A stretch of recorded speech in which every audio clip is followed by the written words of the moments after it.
alaikum, moi c'est Mounir Mouns, youtubeur, comique.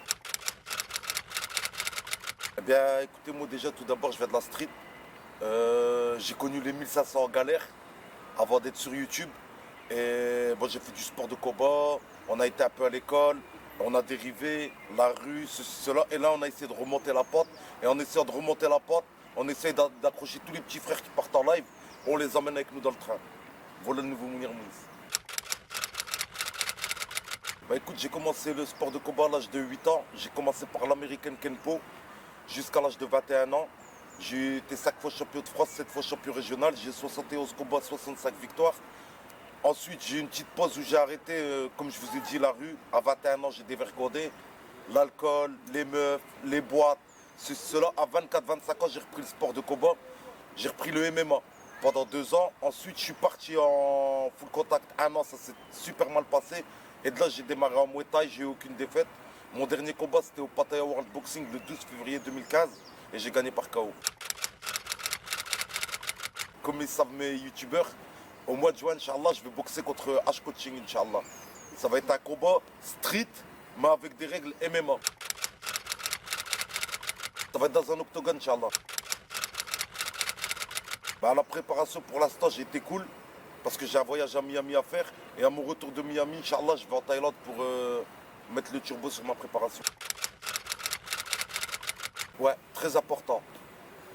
Moi, j'étais SDF, mais moi, c'est en vrai. Moi, c'est pas façon de parler. Ça veut dire que moi, le bas, je le connais bien, il me connaît bien. Vous avez 2 catégories de personnes. Vous avez ceux qui font ça aux gens et qui attendent. Et vous avez ceux qui lèvent la tête et qui disent Ya Allah, aide-moi.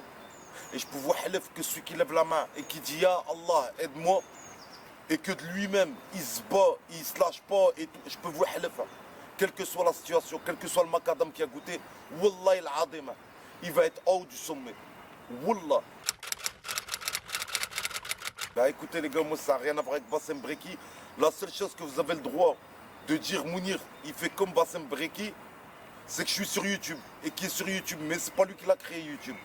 Mais la seule chose que vous avez le droit de dire, c'est que c'est 2 gars de la street qui sont sur YouTube. Mais moi et Bassem, on n'est pas pareil. Moi les noirs, c'est mes frères.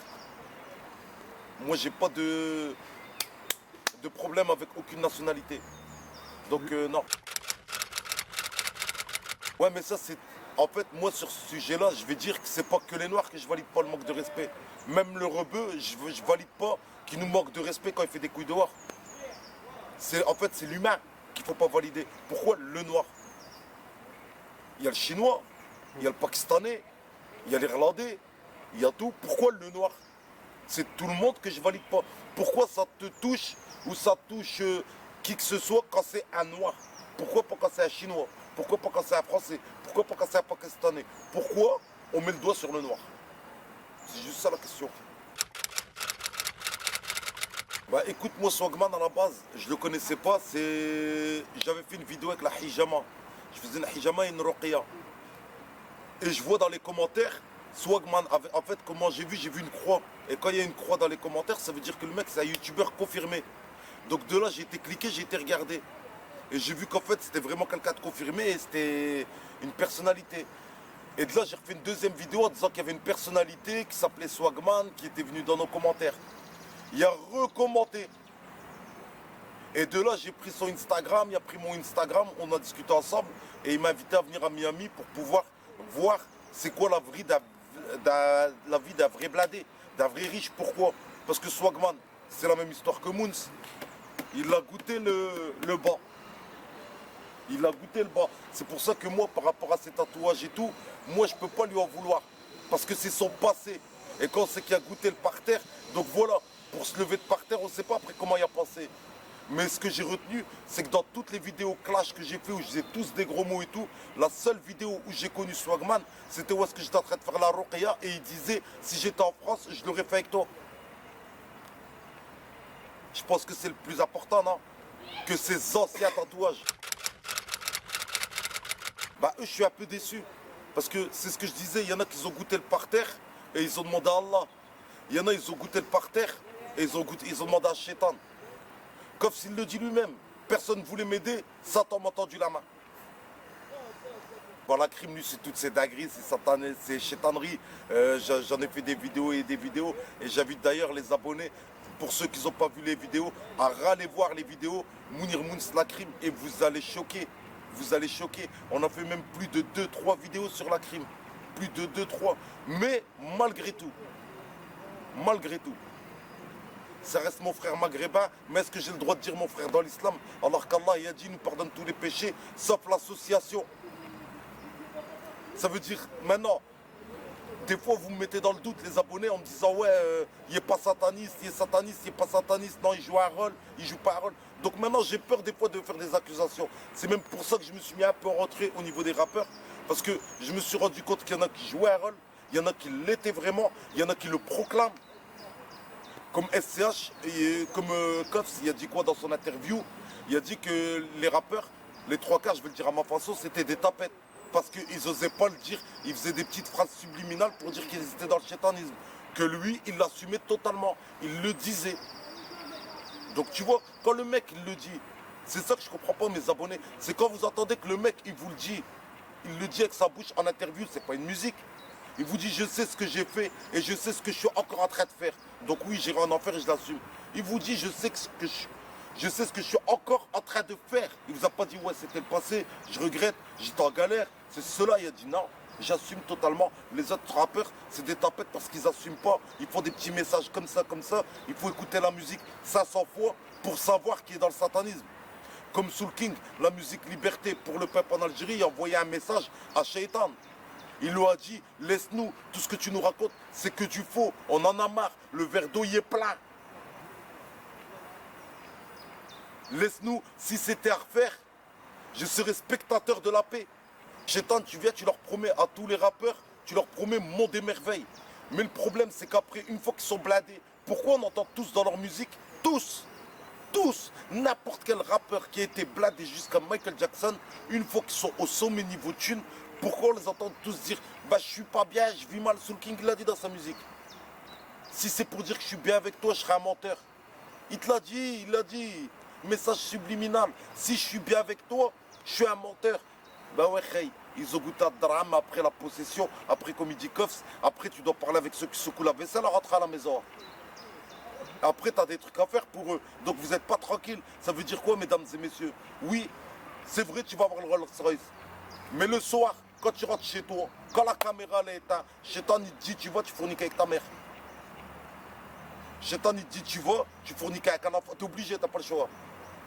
Sinon les chayatines, vous avez déjà vu quelqu'un te posséder, il te fait la misère.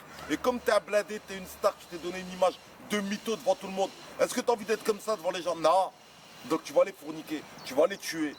Voilà ce qui vous est tous arrivé. Il y a un footballeur, je le félicite. Allez voir football dans le satanisme. Il y a un footballeur qui parle de ça.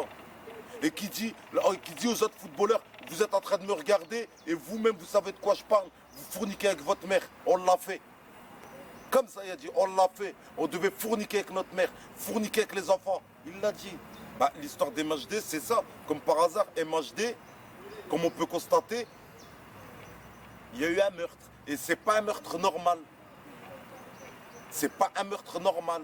Il y a eu des mutilations, des je sais pas comment ça s'appelle. Donc vous voyez bien que c'est tous dans les rites sataniques. Là, MHD est en prison, mais sachez qu'en prison, c'est qui? Là, ils l'ont mis avec tous les sataniques. Ça veut dire que même son maton, c'est un satanique. En fait, ils sont ensemble et ils mangent, ils boivent. Ils sont pas avec les autres en galère dans le vrai monde. Eux, ils sont dans le côté Matrix. Ça, il faut le savoir. Il y a un côté pour eux au Habs. C'est un faux Habs. Même leur Habs, c'est un palace. Attention, vous savez pas ça, mesdames et messieurs. Bah, moi, je vous le dis, leur carrelage qu'ils ont au Habs, eux, ces gens-là, ils l'ont pas chez toi. La peinture qu'ils ont dans leur mur, eux, au Habs, ils l'ont pas chez toi. Au moins, vous le savez. Arrêtez de vous faire avoir par ce genre de phénomène, mesdames et messieurs. Par rapport à Booba et Karis, pour moi, c'est qu'une histoire de buzz. C'est qu'une histoire de buzz. Et il faut savoir que Booba, il a tout le temps fait monter Karis. Un truc aussi qu'il faut que vous sachiez, c'est que nous, quand je dis nous, moi, c'est à petite échelle, mais on va prendre pour les grandes échelles. Déjà, moi, écoutez, à petite échelle, quand je sors le nom de quelqu'un sur ma chaîne YouTube, que ça en bien ou en mal, je veux le faire monter. Donc déjà, écoutez le message subliminal que je viens de vous envoyer. Si je veux faire connaître quelqu'un sur YouTube, Je vais mettre son nom, même si je parle de lui en bien ou en mal, c'est pour le faire connaître. Il y a combien de personnes que j'aime pas? Est-ce que vous m'avez déjà entendu parler d'eux sur YouTube? Jamais, je veux pas qu'on les fait connaître. Donc Booba, s'il se permet de tacler et de pas s'arrêter sur Caris, c'est pourquoi? C'est pour le faire monter. C'est une histoire de pognon, tout ça. Tout ça, il y a eu de l'oseille dedans, il y a eu un échange d'argent. Les clashs dans le rap, c'est pareil, c'est qu'une histoire de buzz, c'est pour faire monter. C'est qu'une histoire de buzz, c'est pour faire monter. C'est un profit. Quand dans sa musique, il va dire Octogone, il a relancé l'histoire avec Booba. Il a relancé le buzz, il a tout relancé et tout le monde va écouter qu'est-ce qu'il a dit. Et est-ce qu'il a traité Booba? C'est que du vice. C'est que du vice. Regardez l'Instagram à Booba, la moitié de ses trucs, c'est Caris. Alors que Booba, il n'y a pas besoin de Caris. Mais après, c'est des échanges de haute monnaie. Dans pas longtemps, Caris, vous allez le voir à Miami. On en reparlera. Bah, en fait, au début, à chaud, je l'ai mal pris et je suis tombé dans le panneau. Je dis putain, Cartoro il est parti là-bas et tout. Et le lendemain, sur lendemain, je me suis dit, bah Mouns, si c'était vraiment pas un complot, si c'était pas un complot cette affaire, eh ben, il sera en 11 ou il serait pas arrêté, il sera en JAV. Vous êtes d'accord avec moi? Allez-vous faire la même chose, prenez un camion dépannage, allez devant TPMP, foutez le bordel, prenez un micro, rentrez dans les locaux et on va voir si vous n'allez pas sauter, si vous n'allez pas être en GAV et si vous n'allez pas passer à TF1 à vous prendre 2 ans de habs. Cartero, non. Il a fait son combat juste après. Promotion de son combat. Combat que c'est un combat de pommes de terre. On voit que son adversaire, c'était même pas un amateur. On le voit bien. Vous avez vu le ventre qu'il y avait. On dirait les maçons qui ont 50 ans qui boivent des bières.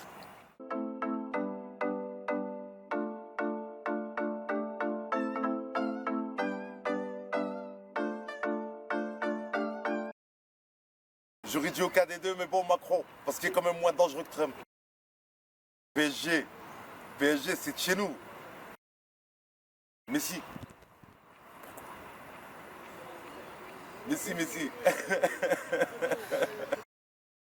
Maghrébine, Aya, les Tagines, Sixo, Maghrébine.